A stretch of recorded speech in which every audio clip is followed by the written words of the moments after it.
Fever 104 FM पर मैं हूं अनुराग पांडे। चल रहा है पिक्चर पांडे। कंग्रेचुलेशन उन तमाम लोगों को जो कि भाई इंतज़ार कर रहे थे कि 20,000 का आंकड़ा कब होगा, कब हमारे पैसे बढ़ेंगे। और इसीलिए तो इस समय हमारे साथ में मेरे दोस्त और फाइनेंस के गुरु मेरे साथ में हैं संजय सिन्हा साहब, जो कि फाउंडर हैं सिट्रस एडवाइजर के। संजय भाई नमस्कार। नमस्कार संजय भाई, एक बात बोलना चाहूंगा कि 20,000 का आंकड़ा आपके लिए कितना महत्व रखता है? एक माइलस्टोन मानता हूं मैं 20,000 के आंकड़े को। जी हाँ। क्योंकि हम जहां पर अभी खड़े हैं बाजार वहां से और ऊपर भी जा सकता है, लेकिन उसमें उतार चढ़ाव बना रहता है। 21,000 का जो आंकड़ा है वो ज्यादा महत्वपूर्ण है बाजार के लिए, क्योंकि वो प्रीवियस टॉप है मार्केट का। जी जी। क्या लगता है आपको अब कहाँ इन्वेस्ट करना चाहिए? क्या अभी भी मौका है इन्वेस्ट करने का या निकलने का वक्त है? मेरे ख्याल से बाजार से निकलने का समय अभी नहीं हुआ है। अगर आप देखें 2012 तो करीब 26-27% का ग्रोथ था मार्केट में, वो भी छूट गया। तो मुझे लगता है कि हम जहां पर अभी खड़े हैं वहां से अगर हम शॉर्ट टर्म नजरिया की देखेंगे तो हम गलती कर जाएंगे। बिल्कुल। तो लंबे नजरिए की जरूरत है, 3 साल 5 साल, और अभी भी उस नजरिए के अंदर प्रवेश करने का समय है। जब भी आप किसी भी एसेट क्लास में पैसा लगाते हैं तो वो किसी गोल के लिए लगाते हैं। जी जी जी। जब आपकी वो गोल पूरी हो जाती है तो फिर आपको उसमें अपना मन खड़ा करके निकल जाना चाहिए। और जो हर्ड मेंटालिटी है उसमें उसके कारण उसी एसेट क्लास में आपको बने नहीं रहना चाहिए। संजय भैया क्या बोलते हैं आप, कहाँ इन्वेस्ट करना चाहिए तमाम पैसे?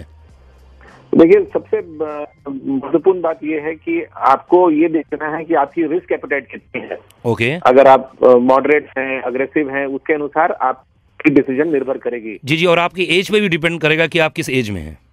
हाँ, कई बार ऐसा भी होता है अनुराग कि उम्र ज्यादा होता है लेकिन रिस्क एपेटाइट उनकी भी ज्यादा होती है। ओह अच्छा अच्छा, ऐसा? हाँ, ऐसे भी लोग देखे हैं जिनकी उम्र 55-60 की है। हाँ। लेकिन उनकी रिस्क एपेटाइट बहुत स्ट्रांग होती है, तो वो सिर्फ शेयर या इक्विटी में पैसा लगाना चाहते हैं। Okay okay. मतलब अगर देखा जाए संजय भैया तो मेरे पास गोल्ड है, प्रॉपर्टी है, शेयर मार्केट और म्यूचुअल फंड है, कहाँ इन्वेस्ट करना चाहिए इस मौके पे 20,000 के आंकड़े में? देखिए, आपका कोर इन्वेस्टमेंट जो है वो हमारे ख्याल से म्यूचुअल फंड में होना चाहिए। ओके। और उसमें आप चुनाव करेंगे कि इक्विटी म्यूचुअल फंड में कितना होना चाहिए और डेट म्यूचुअल फंड में कितना होना चाहिए। ओके। पर म्यूचुअल फंड ही क्यों बोल रहे हैं, बाकी भी तो एसेट क्लासेस हैं।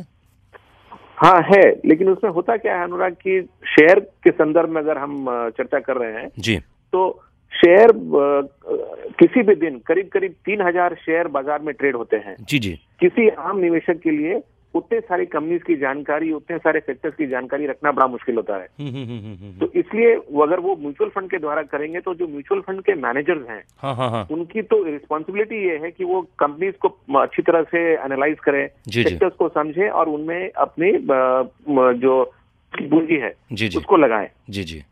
लेकिन जो अगर आप इंडिविजुअल इन्वेस्टर हैं तो हो सकता है कि आप 4-5 कंपनीज के बारे में अच्छी जानकारी रखते हो, तो थोड़ा सा हिस्सा अगर आप डायरेक्टली शेयर में लगाए तो चलता है। लेकिन आपकी जो बेसिक और कोर इन्वेस्टमेंट है वो म्यूचुअल फंड में होनी चाहिए। जी जी। देखिए, आप तो SBI में भी थे और UTI में भी फंड मैनेजर थे, आपने इतने हज़ारों करोड़ रुपए संभाले हैं, आप ज़्यादा समझते हैं इन चीज़ों को। मतलब आपको ये लगता है कि ज़्यादा से ज़्यादा मात्रा में जो आप मतलब 100 रुपये में से कितने % हमको म्यूचुअल फंड में डालना चाहिए और बाकी शेयर्स में डालना चाहिए? हमारे ख्याल से 80 से 90 रुपए आपको म्यूचुअल फंड में डालना चाहिए। हाँ, और मैक्सिमम 10 से 20 रुपए आपको डायरेक्टली शेयर में डालना चाहिए। जी संजय भाई, बहुत बहुत शुक्रिया हमारे साथ में रहे। और मेरे अंदाज से जितने भी इस समय 1,50,00,000 लोग सुन रहे हैं उन सभी को बहुत फ़ायदा होगा आपकी इन बातों को सुन के। धन्यवाद। मेरे लिए भी प्रसन्नता की बात है अनुराग कि आपके प्रोग्राम में आप आया। जी जी। संजय सिन्हा साहब इस समय हमारे साथ में थे, जो कि फाउंडर हैं सिट्रस एडवाइज़र के। और मैं चाहता हूं कि इन्होंने जो कहा कि म्यूचुअल फंड के ज़रिए यानी कि 90% अगर आप पैसे म्यूचुअल फंड में लगाते हैं तो अच्छा रहेगा, 10% आप शेयर मार्केट में लगा सकते हैं जिसमें थोड़ा बहुत खेलो, ऊंचा नीचा होता रहेगा, चलेगा। भाई कुछ भी बोलो यार, इतने सारे पैसे संभालने वाले वाकई बहुत रिस्की जॉब में है यार। चल रहा है पिक्चर पांडे फीवर 104 FM पर। मैं हूं आपको अपना अनुराग पांडे। अगर आप भी कुछ कहना चाहते हैं तो ज़रूर कॉल करें 44104104 पर। मैं हूं अनुराग।